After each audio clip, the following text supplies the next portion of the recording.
Hello hi friends, எல்லோரும் எப்படி இருக்கீங்க? நல்லா இருக்கீங்களா? ஓகே, நான் நல்லா இருக்கேன். நீங்கள் எல்லோரும் சாப்பிட்டீங்களா? ஃபஸ்ட்டு அதுதான் கேட்கணும். நீ என்ன இவங்க எப்போ வீடியோவில் வந்தாலும் நீங்கள் நல்லா இருக்கீங்களா சாப்பிட்டீங்களா அப்படின்னு கேட்குறாங்க அப்படின்னு நினச்சிக்காதீங்க. ஒருத்தங்க தனியாக வாழ்கிறவங்களுக்கு தான் அதோட ஃபீலிங் தெரியும். சரியா? நம்மளை வந்து சாப்பிட்டீங்களான்னு கேட்குறதுக்கு ஆள் இல்லை, நல்லா இருக்கீங்களான்னு கேட்குறதுக்கு ஆள் இல்லை. அப்படிங்கிறது நான் தனியாக இருக்க, இப்போ ஒரு தூர இடத்துல வேலை செய்கிறவங்களா இருக்கட்டும், இல்லை ஹாஸ்டலில் தங்கி படிக்கிற பிள்ளைங்களா இருக்கட்டும், இல்லை இப்போ ஒரு கவர்மெண்ட் ஜாப்பு எந்த இடத்துல போட்டிருக்கோ அந்த இடத்துல போகிறவங்களா போய் வேலை பார்க்குறவங்களா இருக்கட்டும், அப்போ கேட்குற சில சில ஃபேமிலியில் நீங்கள் பார்த்துருக்கீங்களா? ஏன் சும்மா ஒரு கடமை கூட கேட்க மாட்டாங்க, அந்த மாதிரி இருப்பாங்க. அதனால இப்படி கேட்குறதுனால அது வந்து ஒரு பெரிய இதாக எடுத்துக்காதீங்க. சரிங்களா? சாப்பிட்டீங்களான்னு கேட்குறது ஒரு மனுஷனுக்கு வந்து பணம் பொருள் எவ்வளோ கொடுத்தாலும் பத்தாது. சரியா? ஆனால் சாப்பிட்டீங்களா, அந்த சாப்பாடு ஒரு மனுஷனுக்கு நம்ம கொடுத்தோம் அப்படின்னா வயிறு நிறைஞ்சோன்னா போதும் அப்படின்னு நிறைவாக சொல்கிற ஒரு விஷயம் சாப்பாடு மட்டும்தான். சரியா? அதனால சாப்பிட்டீங்களான்னு கேட்குறதுல தப்பு இல்லை. இன்னொரு விஷயம், சில பேர்கிட்ட வந்து அவங்க சில பேர் நினச்சிக்காங்க நம்மளை வந்து சாப்பிட்டியா எங்கே இருக்க அப்படின்னுலாம் கேட்குறதுக்கு நமக்கு வந்து நம்ம ஆள் இல்லை, அதாவது நம்ம சுதந்திரமாக இருக்கிறோம் அப்படின்னு சில பேர் தப்பாக நினச்சிக்கிறாங்க. அது ஆள் இல்லாமல் இல்லை, கேட்கறதுக்கு ஆள் இல்லாமல். சரியா? அதாவது அவங்களுக்கு சுதந்திரம் கிடையாது, கேட்கறதுக்கு ஆள் இல்லாமல், அதுதான் அதோட விஷயம். அது வந்து இப்போ தெரியாது. சில அப்படி நினைக்கிறவங்களுக்கு கொஞ்ச நாள் தாண்டினா தான் அது தெரியும். ஓகே, இப்போ இந்த வீடியோவில் என்ன பேச போகிறேன், எதை பற்றி பேச போகிறேன் அப்படின்னு பார்த்தீங்க அப்படின்னா, நான் நேற்றுக்கு ஒரு வீடியோ போட்டிருந்தேன். அதில் வந்து நான் சொல்லியிருந்தேன், நான் வந்து ஒரு டிவி ஷோவுக்கு போயிருந்தேங்க அப்படின்ட்டு. அந்த டிவி ஷோவுக்கு போன அனுபவத்தை தான் நான் இப்போ சொல்கிறேன். எப்படி இங்கே வீட்டிலேருந்து எப்படி போனேன், எப்படி ஸ்டார்ட் பண்ணேன், அங்கே போயிட்டு லாஸ்ட்டு என்ன பண்ணிட்டு வந்தேன் அதை தான் இப்போ நான் பேச போகிறேன். சரியா? இப்போ என்ன அப்படின்னு பார்த்தீங்கன்னா, நான் வந்து ஃபஸ்ட் டைம்ங்க, அதாவது கேமரா முன்னாடி வந்து என்னோடய ஃபோனில் நான் வந்து கேமரா முன்னாடி நின்று ஆடியிருக்கேன், பாடியிருக்கேன், காமெடி பண்ணியிருக்கேன், அழுதுருக்கேன், எல்லாமே பண்ணியிருக்கேன். ஆனால் இன்னொருத்தங்க ஃபோன்லேயும் சரி கேமரா முன்னாடியெல்லாம் பெரிய கேமரா முன்னாடி நான் நின்னதே இல்லை. ஃபஸ்ட் டைம் ஷோக்காக இந்த கேமரா முன்னாடி போகக்கூடிய ஒரு இது கடவுள் வந்து எனக்கு தந்தார். சரி, ஓகே, அது நல்லதா கெட்டதான்னு தெரியலை, கடவுள் கையில் தான் இருக்குது. சரியா? ஓகேவா? ஓகே, கிடைக்கிற வாய்ப்பை மிஸ் பண்ண வேணாம் அப்படின்ட்டு நிறைய பேர், நான் போகிறதுக்கு விரும்பலை, ஆனாலும் கொஞ்சம் பயம் இருந்தனால விரும்புறதுனால நிறைய பேர் சொன்னாங்க கிடைக்கிற வாய்ப்பை விட வேணாம் போங்க அப்படின்னு சொன்னனால என்னை கேட்ட எல்லாருமே வேணான்னு ஒரு தடை மாதிரி யாருமே பண்ணல. சரியா? ஓகே, இப்போ எல்லாருமே பேசின எல்லாருமே போன்னு சொன்னனால சரி, ஓகே, நானும் அதில் போனேன். அப்புறம் அது போகிறப்ப என்னாச்சு அப்படின்னா, இப்போ டிவி ப்ரோக்ராம் போகிறதுக்கு எல்லாருமே வந்து ட்ரெஸ்ஸிங் எல்லாம் ரெடி பண்ணுவாங்க அப்படின்னு நான் கேள்விப்பட்டிருக்கிறேன். இந்த ஆல்ரெடி இந்த சேனல் வச்சு பண்ணுறவங்க அவங்கெல்லாம் சொல்லுவாங்க, நான் இந்த சேனல் போதும் முன்னாடி அப்படி ட்ரெஸ் எடுத்து வச்சேன், இப்படி எடுத்து வச்சேன், இந்த கலரில் எடுத்தேன், அந்த கலரில் எடுத்தேன், பேசுகிறதெல்லாம் கேட்டிருக்கேன். அதேமாதிரி நான் எதுவுமே ரெடி பண்ணலை. சரியா? எதுவுமே ரெடி பண்ணலை. ஏன்னா நாளைக்கு ப்ரோக்ராம் கிளம்பணும். இன்னைக்கு வரைக்கும் எனக்கு கன்ஃபார்மே ஆகலை. சரியா? ஆனால் கேட்டிருந்தாங்க, ஆனால் கன்ஃபார்ம் ஆகலை. எல்லா இதுவுமே பேர், ஊர் எல்லாமே வாங்கிட்டாங்க, ஃபோட்டோஸ் எல்லாமே வாங்கிட்டாங்க. ஆனால் எனக்கு கன்ஃபார்ம் ஆகலை. அப்போ அதனால நான் அதுக்கு ஆயத்தமாகறேன். அவ்வளோதான், நம்மளாம் இதில் எங்கே பேச போகிறோம் அப்படின்னு உள்ள இதில் நான் இருந்துட்டேன். நைட்டு வந்து ஒரு 7 மணிக்கு எனக்கு கன்ஃபார்ம் ஆகிடுச்சு. அதாவது நாளைக்கு போகிறேன்னா இன்றைக்கி எனக்கு கன்ஃபார்ம் ஆகுது 7 மணிக்கு. சரி, ஓகே அப்படின்ட்டு நான் வந்து எதுவுமே எடுக்கலை. ஏன்னா ஆல்ரெடி ஜீன்ஸு பேண்ட்டு, டிஷர்ட்டு, அப்புறம் 2-3 சுடிதாரு, அப்புறம் டாப்பு தனி, அப்புறம் சாரீ ஒரு 3-4 சாரீ, இதெல்லாம் புதுசாகவே இருக்குது, பழசும் கிடையாது. பழசை நான் கூட்டலை, புதுசாகவே தனியாக அப்படியே இருக்குது. அதில் ஒரு ட்ரெஸ்ஸு தான் என்ன பண்ணேன், ஒரு வெள்ளை கலர் சுடிதாரை வந்து போட்டு போகலாம், ஓகே இதை வந்து நாளைக்கு போட்டு போகலாம் அப்படிங்கிறதுக்காக நான் எல்லாமே தயார் பண்ணிட்டேன். தயார்னா மைண்டில் நான் ரெடி பண்ணிட்டேன். ஓகே, இந்த ட்ரெஸ்ஸை வந்து நாளைக்கு போட்டுக்கலாம் அப்படிங்கிற மாதிரி. அப்போ அதுக்கு வந்து எதுவுமே ரெடி பண்ண வேண்டாம், தேவையில்லை. கம்மல் கூட ஒயிட்டில் இருக்குது. ஓகே அதை போட்டுக்கலான்னு நான் ரெடியாகி இது பண்ணிட்டேன். அப்படி இருக்கிறப்ப என்னாச்சு, மறுநாள் சரி நம்ம ஃபஸ்ட் டைம் அம்மாவை போய் கோயிலுக்கு போய் சாமி கும்பிட்டு வந்துடும் அப்படின்ட்டு காலைல பெசன்ட் நகருக்கு போயிட்டு லக்ஷ்மி அம்மாவை போய் தரிசனம் பார்த்துட்டு என்ன பண்ணிட்டேன், வரப்போ எனக்கு லேட் ஆகிடுச்சு. லேட் ஆகிறப்போ அப்போ என் மனசு மட்டும் ஒயிட்டு வேணான்னு என் மனசு சொல்லுது. சரியா, அப்போ சரி ஒயிட்டு வேணாம், வேறு ஏதாவது ஒயிட்டு வேண்டாம், அப்போ வேறு ஏதாவது சாரியை கட்டுவோம், சுடிதார் வேணாம் சாரீ கட்டுவோம், சாரீ கட்டினா கொஞ்சம் பெரிய ஆளாக இன்னும் தெரியும், ரொம்ப வயசு மாதிரி தெரியும் அப்படிங்கிறதுக்காக நான் என்ன பண்ணேன், சாரீ செலக்ட் பண்ணேன். அப்போ என்ன சாரீ கட்டலாம், அதுலேயும் என்ன சாரீ கட்டலாம் அப்படின்னு யோசிச்சு லாஸ்ட்டு வந்து ஆல்ரெடி ஒரு வீடியோ நான் வந்து சொல்லியிருந்தேன், இந்த சாரீ எடுத்து டிஷ்யூ பட்டு அப்படின்ட்டு. சரி ஓகே இந்த பட்டை கட்டலாம், அது கொஞ்சம் விலை கூடின பட்டும் கூட, கட்டுறதுக்கும் நல்லா இருக்கும் அப்படின்னு சொல்லிட்டு நான் என்ன பண்ணேன், அதை செலக்ட் பண்ணிட்டேன். ஆனால் அதுக்கு ப்ளவுஸ் தைக்கலை. நான் அந்த வீடியோ காட்டினதோடு சரி, அப்படியே மடித்து வச்சதோடு சரி, நான் அப்புறம் எடுத்து கூட பார்க்கல. அப்போ அந்த வீடியோவில் போய் பார்த்தேன் என்ன கலர். ஏன்னா நான் பெசன்ட் நகர் கோயிலுக்கு போயிட்டு வந்துட்டு இருக்க வெளில தான் இவ்வளோ யோசனைகள் நடக்குது. ஓகே அப்போ அதுக்கு ப்ளவுஸ் எடுக்கணும், ப்ளவுஸ் தைக்கலை, ப்ளவுஸ் எடுக்கணும் அப்படின்ட்டு நேரே சரணா ஸ்டோரில் காரை நிறுத்திட்டு நேராக போய் ப்ளவுஸு பார்த்தா ப்ளவுஸ் வந்து எதுவுமே டிசைனாக கிடையாது. பார்த்த டிசைனை கோல்டு கலர் ப்ளவுஸு டிசைனாக இல்லையே, சரி வேறு எதாவது பார்த்தா நார்மல் ப்ளவுஸ் இருந்துச்சு, கோல்டு சைனிங்கில் நார்மலில் இருந்துச்சு, 302 ரூபா என்னமோ அதோட விலை இருந்துச்சு. அதையும் எடுத்துகிட்டு வந்துட்டேன். வீட்டுக்கு வந்த உடனே என்ன பண்ணேன், கொஞ்ச நேரம் உட்கார்ந்தேன். ஏன்னா கோயிலுக்கு போயிட்டு வந்தோடனே குளிக்கக்கூடாதுல்ல, காலையில் குளிச்சுட்டு தான் நான் வந்து கோயிலுக்கே போகிறேன். சரியா, காலையில் குளிச்சுட்டு தான் கோயிலுக்கு போகிறேன். சரி வந்ததுக்கப்புறம் நம்ம வந்து உடனே குளிக்கக்கூடாது, கொஞ்ச நேரம் உட்காந்துட்டு திரும்ப கொஞ்ச நேரம் உட்காந்துட்டு அம்மாட்ட கொஞ்ச நேரம், அம்மா இந்த சைடு இருக்காங்க சரியா, அம்மாட்ட லக்ஷ்மி அம்மாட்டையும் திருப்பதி அப்பாட்டையும் என்னுடைய சிவபெருமான அப்பா அப்படி இருப்பாங்க இல்லையா, அவங்கள்ட்ட கொஞ்ச நேரம் பேசிட்டு நான் என்ன பண்ணுறேன், சும்மா ஏதாவது பேசுவாங்க, பைத்தியெல்லாம் நினச்சிடாதீங்க, எதையாவது அவங்ககிட்ட போய் கொஞ்சம் நேரம் பேசுவேன். டெய்லி பேசுவேன் போய் உட்காந்து. சரியா, ஏதோ ஒரு விஷயம்னா கூட நான் அவங்கக்கிட்ட கலந்துப்பேன். அப்பா இப்படி இருக்குது, அம்மா அந்த மாதிரி இருக்குமா, நீ தான் பார்த்துக்கணும். அங்கேருந்து ரிப்ளை வராது, நம்ம தான் பேசணும். பேசிட்டு அதுக்கப்புறம் என்ன பண்ணேன், சரி நீ குளிப்போம். ஏன்னா குளிப்போம் அப்படின்னா நான் எப்போ புது ட்ரெஸ் கட்டினாலும் எனக்கு குளிச்சுட்டு போட்டால் தான் எனக்கு புது ட்ரெஸ் கட்டின மாதிரி ஒரு ஃபீல் வரும் எனக்கு. அதனால குளிக்கிறேன். குளிச்சுட்டு ஒரு மணி 12 ஆகிடுச்சு. ஐயோ மணி 12 ஆகிடுச்சு, மதியம் என்ன பண்ணுறது, 2 மணிக்கு அங்கே இருக்கணும் ஷோக்கு. சரி 2 மணிக்கு அங்கே இருக்கணுமே, மணி 12 ஆகிடுச்சேன்னு சொல்லிட்டு திரும்ப எல்லாம் ரெடியாகி 2 வீடியோ போட்டேன். சரியா, 2 ஷார்ட்ஸ் போட்டு என்ன பண்ணேன், கிளம்பிட்டேன். காரில் கிளம்பி போயிட்டே இருக்கிறேன். முந்தானை எடுத்து இப்படி மடியில் போடுறேன், முந்தானை டிஃப்ரெண்ட்டாக இருக்குது. என்ன முந்தானை டிஃப்ரெண்ட்டாக இருக்குன்னு முந்தானை எப்படி பார்த்தா என்ன ஆச்சுன்னு பார்த்தா அதில் வந்து ப்ளவுஸை கட் பண்ணாமல் முந்தானையில் இருக்குது. ஐயோ ப்ளவுஸ் கட் பண்ணாமல் முந்தானையில் இருக்குது, சரி பரவாயில்ல யாருமா கவனிக்க போகிறாங்க அப்படின்னு நினச்சிட்டாலும் திரும்ப என் மனசு வர்றதெல்லாம் லேடிஸு.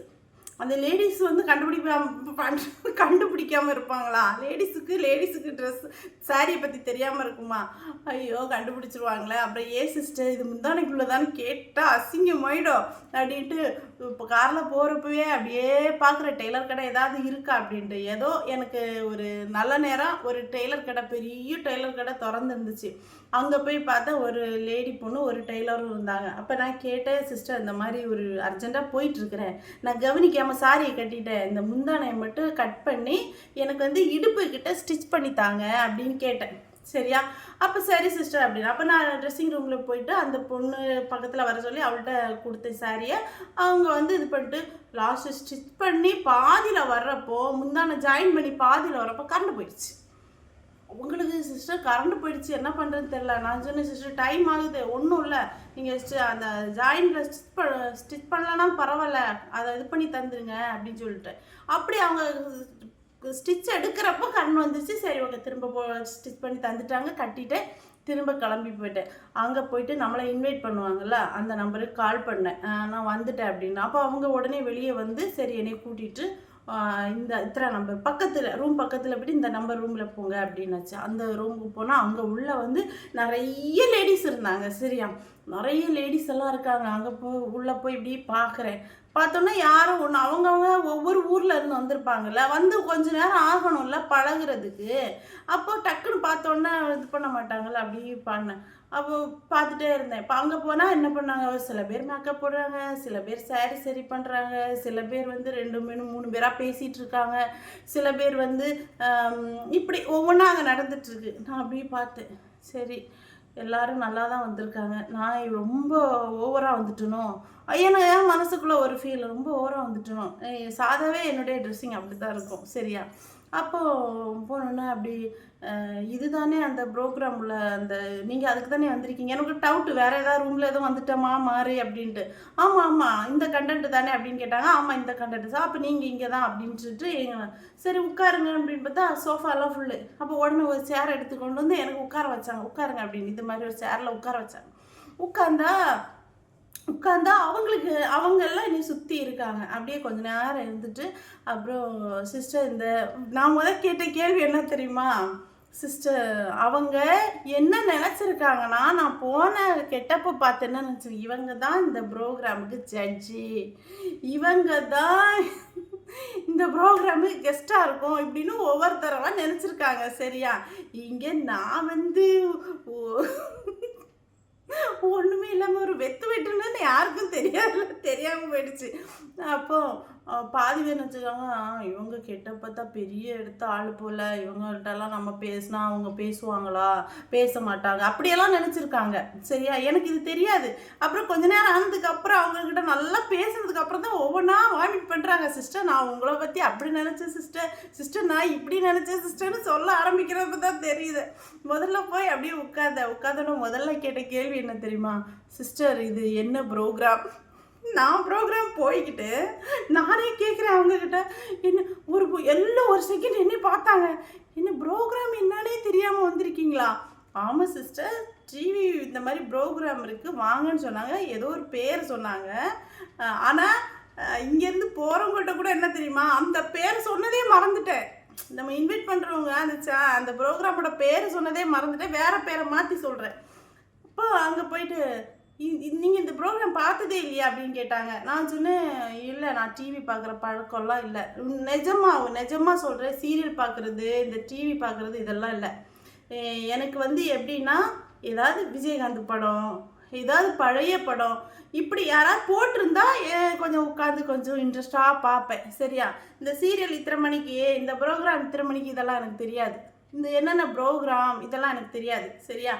ஓகே, அப்போ அவங்க சொன்னோன்னே, அப்போ வேஸ்ட்டு சிஸ்டர், நீங்கள் அவ்வளோதான், நீங்கள் ப்ரோக்ராம் வந்ததே வேஸ்ட்டு அப்படின்னாங்க. சரி சிஸ்டர் அடுத்து என்ன தெரியுமா என்ன பேசணும், அவங்கள்ட்ட என்ன பேசணுமா, என்ன நீங்கள் இப்படி பேசுகிறீங்க அப்படின்னு கேட்குறாங்க.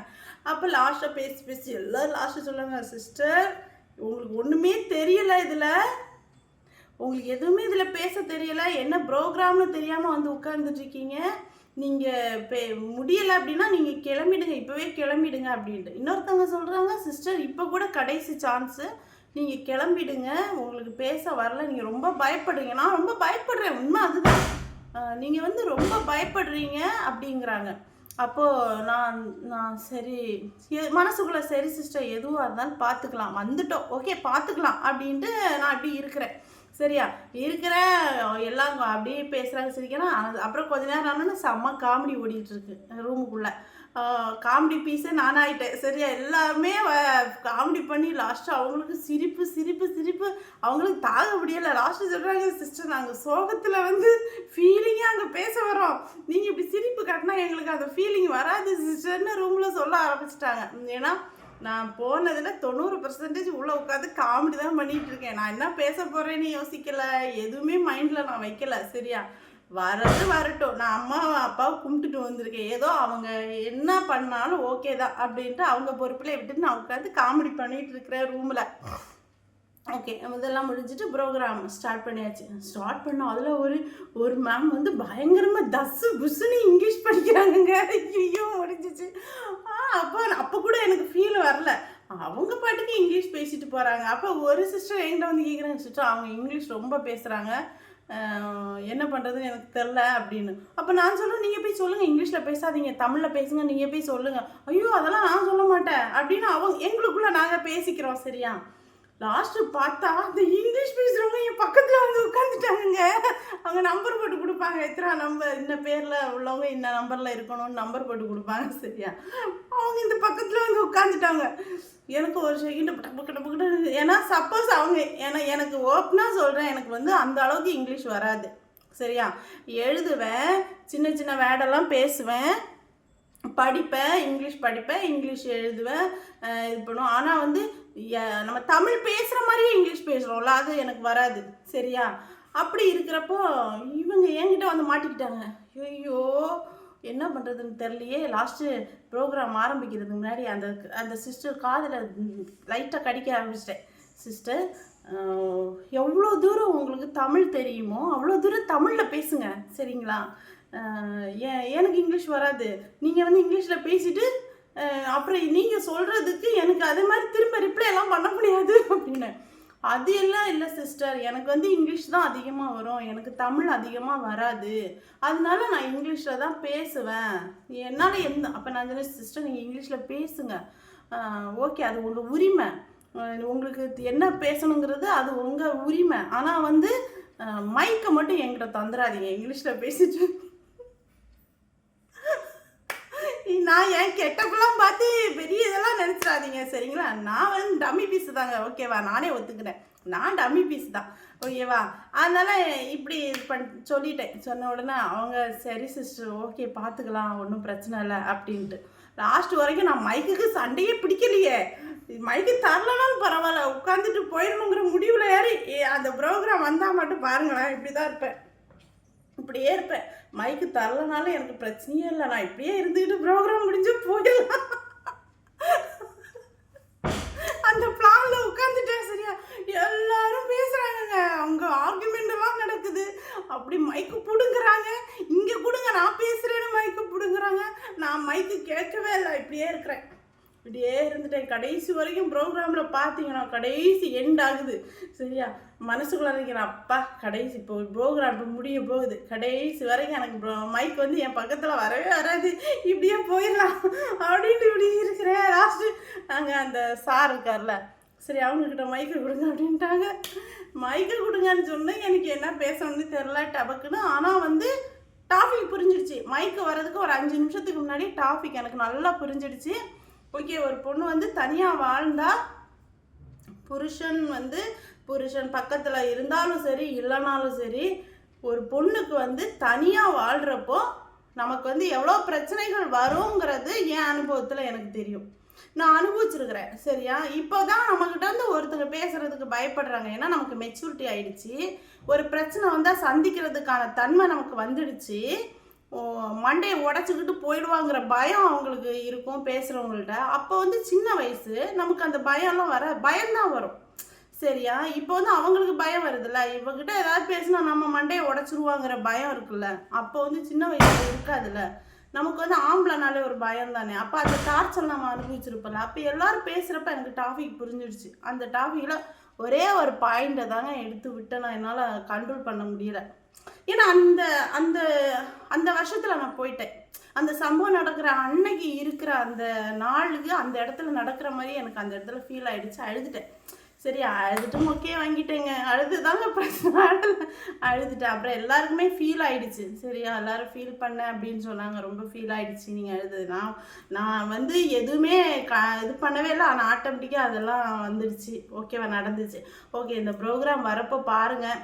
ஓகே, இப்படி தாங்க நான் ப்ரோக்ராம் போனேன், அந்த காமெடி, அந்த அனுபவங்கள் எல்லாம். ஓகேவா, ஓகே, இந்த வீடியோ உங்களுக்கு பிடிச்சிருந்துச்சுன்னா லைக் பண்ணுங்கள். ஓகேவா, அதுக்காக வந்து ரொம்பலாம் நான் வந்து கோலெல்லாம் கிடையாதுங்க. ஓகேவா, ஓகே, பாய்ங்க.